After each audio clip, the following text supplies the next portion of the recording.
भगवान कृष्ण का ध्यान और साधना विधियों का उल्लेख विभिन्न धार्मिक ग्रंथों में मिलता है, विशेषकर भगवद गीता में।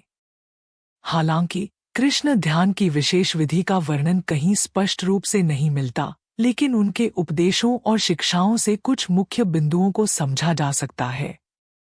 एक भक्ति योग। भगवान कृष्ण ने भगवद गीता में भक्ति योग पर बहुत जोर दिया है।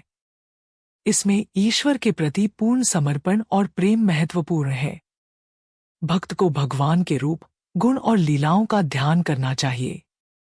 2 कर्मयोग। निष्काम कर्म, फल की इच्छा के बिना कर्म करना, पर बल दिया गया है। यह भी एक प्रकार का ध्यान है जहां व्यक्ति अपने कार्य को भगवान को अर्पित करते हुए करता है। 3 अज्ञान योग। आत्मा और परमात्मा के सत्य ज्ञान की प्राप्ति। यह ध्यान की एक विधि है जिसमें व्यक्ति आत्मज्ञान और विवेक का अभ्यास करता है। 4 ध्यान योग। भगवद गीता के 6ठे अध्याय में कृष्ण ध्यान और आत्मसंयम के बारे में बताते हैं।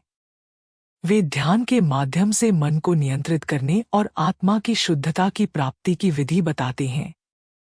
इनमें से भक्ति योग और ध्यान योग को भगवान कृष्ण की ध्यान विधि के मुख्य आधार माना जा सकता है। भगवान कृष्ण ने मन, वाणी और कर्म को एकत्रित कर ईश्वर की उपासना करने की शिक्षा दी है, जो ध्यान की महत्वपूर्ण विधि है।